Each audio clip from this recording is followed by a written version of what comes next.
Hmm. Good morning. Oh, when I came to the computer out of the meditation room this morning, I still didn't really know what I would talk about today. I had several things that were going on in my mind, plus a sense of stillness. That, there's nothing that's that important to talk about. Nothing jumped out at me. But then I came to the computer and I uh, looked at my Facebook page, and I actually watched a 10-minute video with Eckhart Tolle. And so when I saw the title, I already knew that that was what I was going to talk about. It's called Overcoming the Ego by Integration. And I wrote the blurb after I was halfway through the video with Eckhart. Don't get me wrong. I have great respect for Eckhart Tolle, or Tolle, however you want to say his name. Yet when he talks about dissolving the ego and having a sense of self, and how having a sense of self is mental illness, I think that is the real insanity. We cannot live on earth without a sense of self. Individuation, to me, is the reason we are here. We became human to develop an ego. As my friend Steve said under that video, the greatest ego trip is believing you are ego-free. Indeed, our job is not to defeat the ego, but to integrate it, merging our lower self with the higher awareness of a self that is beyond form, time, and space. It's not about denial. It's about healing from the illusion of separation. And I do include the link to the video with Eckhart so that you can watch it yourself if you choose to. Now, I know that in the year and a half plus that I've been doing these daily videos, I've dealt with this subject. Indeed, there are two great lies in Western and Eastern religions that permeate our culture, our cultures, East and West. And the two cultures, if you don't realize it, are merging, have been merging toward the end of the 20th century and are doing even more so here in the 21st century as we approach this 2012 thing. The big lie of the Western religions is you are sinners. You are basically bad, and you've got to deal with all of your sinful nature, and it's a denial. It's a denial of the reality. Actually, it's not a denial of the reality. It's creating a different reality, thinking that we were born in sin and shapen in iniquity, as it says in the Bible. That's Western religion. Okay? You're basically bad, and your whole idea is to try to gain enough self-confidence and self-esteem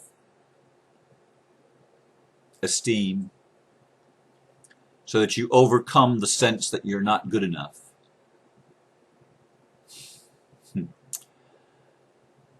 And we've all battled with that. If we've grown up in Western religions, as I have, with that mindset that you're basically bad. If you've been taught that, that's a lie. I mean, I'm absolutely convinced that that's a lie, but yet it is a foundational belief in Western Judeo-Christian Muslim religions. But there's an equally troubling lie in the Eastern religions. Did I say that the Judeo-Christian are Eastern religions? If I did, I meant Western. I have a feeling I said it wrong, but whether I did or didn't, it's another thing. Hinduism, Buddhism, Taoism, I love much of it, even as I love much of the stuff in the Western religions. There's truth in all of it. But the big lie of the Eastern religions is that everything is Maya, everything is illusion, nothing is real. Nothing in this physical world is real, it's all an illusion. Well, that's simply not true.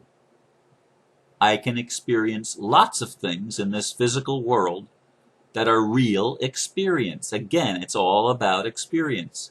And I have spent a major part of my life in the past, oh God, 20 to probably almost 30 years now, trying my best, doing my best to integrate the East and the West, the positive and the negative, the masculine and the feminine energies, the opposites, the Tao, the symbol of the Tao, the yin yang, to integrate them so that I become whole. And yet, even as this world has reached this point of awakening, and there's still many that haven't awakened, we have teachers meaning well, and I've done it myself. I could go back and read some of the things that I have written when I've been trying to fight the ego and trying to get rid of the negative things that I see in my life, fighting them.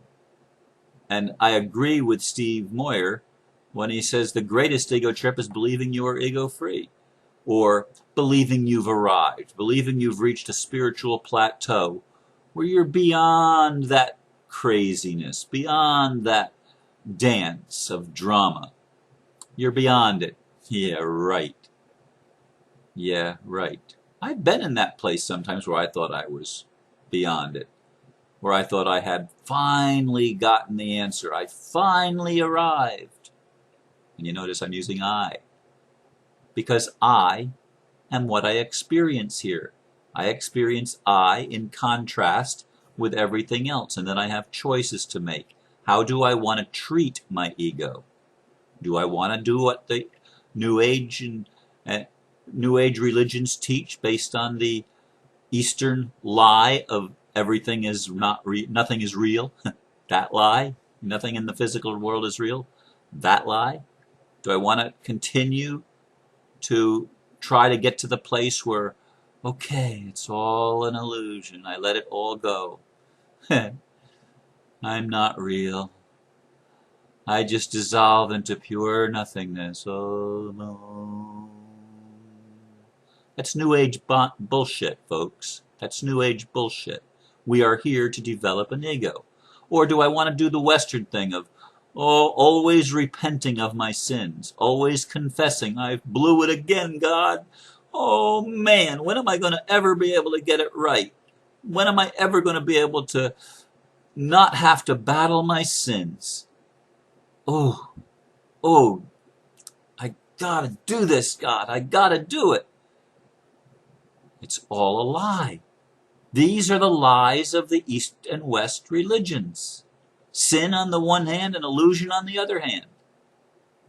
Now, again, for those of you that may be listening for the first time, I define illusion as not permanent. I define illusion as the perception that we are not connected to anything, that we are separate from everything. The only real illusion to me is separation, because in reality, nothing is separate from anything, and everything in both the visible and invisible world are real. And from those realities, we form experience. And what is sin? Sin is nothing more than forgetting who we are. Like the prodigal son, or you could say the prodigal daughter, who got this inheritance, where you get a chance to go on this trip into physicality, where you're going to have a denser body, where you're going to have a sense of time and linear progression.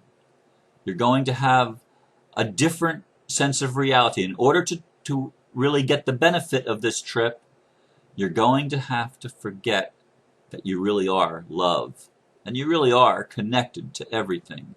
You're going to have to forget that in order to get the most out of this experience that you're going to have in this inheritance of going into the far country.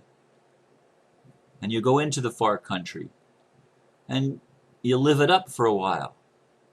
You get lots of friends, and you spend your inheritance. you waste your inheritance. You waste your rights. And you end up in a pretty despicable place. You end up in a pig pen, eating the husks that the swine did eat. And while there, all of a sudden you come to yourself and wait a minute. I am a divine being. Oh, the higher self is calling all of a sudden, and you're hearing it. Oh, I am not just this being in the pig pen, wallowing around in the mud and muck of my sin, of my illusion. I am a child of God.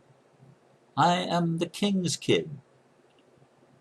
And so I get up and I really don't go anywhere.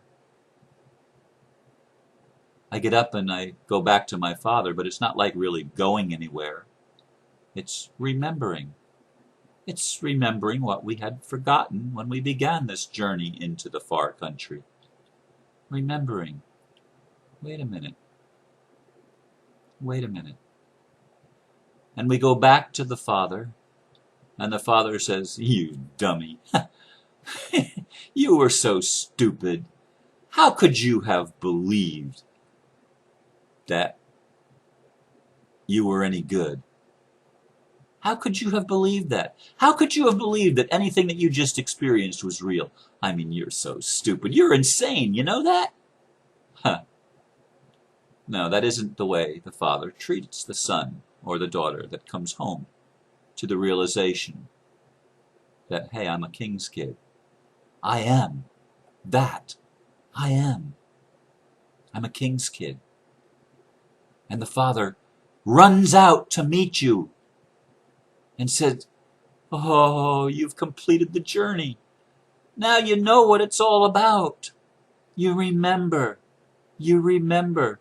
Let's have a feast. Let's have a feast. Let's have a big celebration." That's what I see it's like for us in 2012. As we don't eliminate the illusion.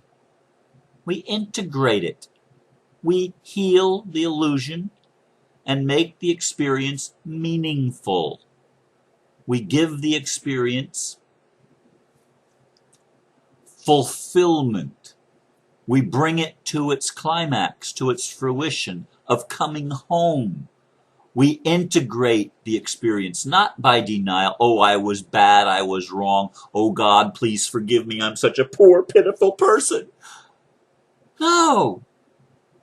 I was a person that had great courage to forget, to choose to forget who I was and to come home again, to integrate all of the pain and suffering and to find the lesson in it all, to find the pure gold in the experience of pain and suffering, in the experience of having forgotten that I was always connected to the Father and to the Mother, to the divine. I, a human being, an ego, a separate sense of self with an individual personal identity. I remembered. I was able to embrace the whole, to embrace myself, to start loving others instead of hating them. It's a transformative process, folks. And it is a process. Human life is a process of forgetting and remembering again that we are love, that we are interconnected one to the other, that it's okay to have a personality. In fact, it would be boring if we didn't have personalities. Oh, life does have meaning. I am special. I am important. Now that's not an illusion. That's reality because everybody is special. Everybody is special because everybody is love. Everybody is part of the divine. We are children of one God, of one Creator. All of us, the extraterrestrials and the terrestrials, all creation is ready to start the dance here during the time as 2012 draws to its close in its second half. As this Uranus retrograde brings forth all of this thing to look at again, and brings forth the underworld for us to heal it, and to heal all of the lies that we've told ourselves, and start telling ourselves the truth, that we are all important, that we all came here for a purpose, that life really does have meaning. It's not an illusion. Though insane it certainly appears at times, but even the appearance of the insanity, even the recognition of the insanity, is part of the healing process. It's all good, folks, and I want to leave you with that. It's all good. All that I've been through, as much as I've wished I didn't have to go through it, ultimately, it's all good.